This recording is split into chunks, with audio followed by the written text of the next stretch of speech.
peeps? Mr.Bones back at you, and welcome back to another Wild Eye Wednesday. And what we're going to be talking about is the Abomination.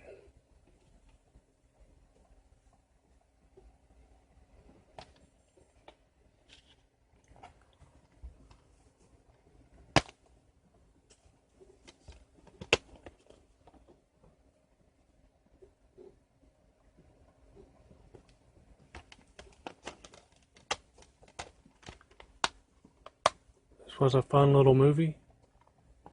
Let's get into it. 1986, The Abomination, directed and written by Brett McCormick, starring Scott Davis as Cody, Jude Johnson as Sarah, Blue Thompson as Kelly, Brad McCormick, the director, as Ike, and Rex Morton as Brother Fogg. An old woman coughs up what she believes to be a tumor while asleep. The thing crawls inside of her son and reproduces inside of him, and causes him to go on a killing spree to feed it. So when this movie comes on, you meet Cody. He's a young man living with his mother, and she's a heavily religious woman that steadily watches her religious program that features Brother Fogg, that she believes can cure her lung cancer and is going to make the tumor just go away. She's always watching the program saying amen, amen, this and that, yeah. We're treated to a few scenes of Cody and his friend Ike and their girlfriends running around, having fun in their trucks, racing around in their trucks and drinking beer. And while he's out, the mother gets sick, falls to the floor, and is coughing and coughs up a tumor that's pulsating and making funny sounds. And she just casually throws it in the trash and goes on about her day and magically starts feeling better and doesn't bother mentioning it to her son or anything.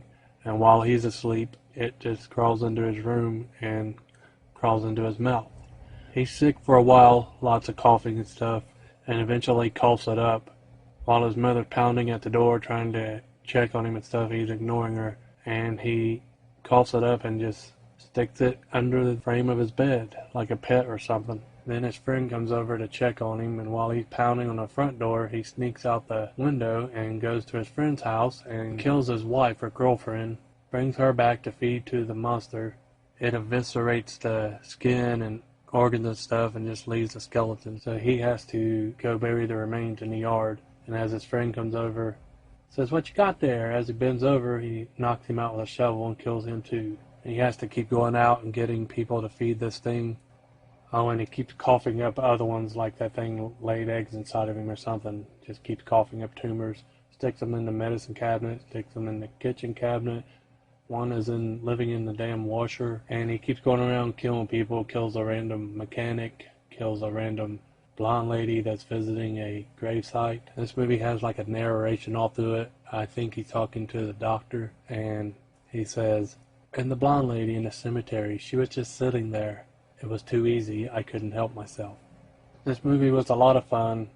Great makeup effects, monster effects, cool creature. It's very low budget, but I think anyone that's heard of Visual Vengeance knows what they're getting into by now. This is what Wild Eye Visual Vengeance is they go out and they find these rare, hard to get movies and release them. So it looks like VHS quality or even lower than VHS quality, but some people don't mind that. I didn't mind it as long as the movie's good, which it was. It was enjoyable, and I'd recommend checking this out if you don't mind the picture quality. Thanks for checking out the video. Peace.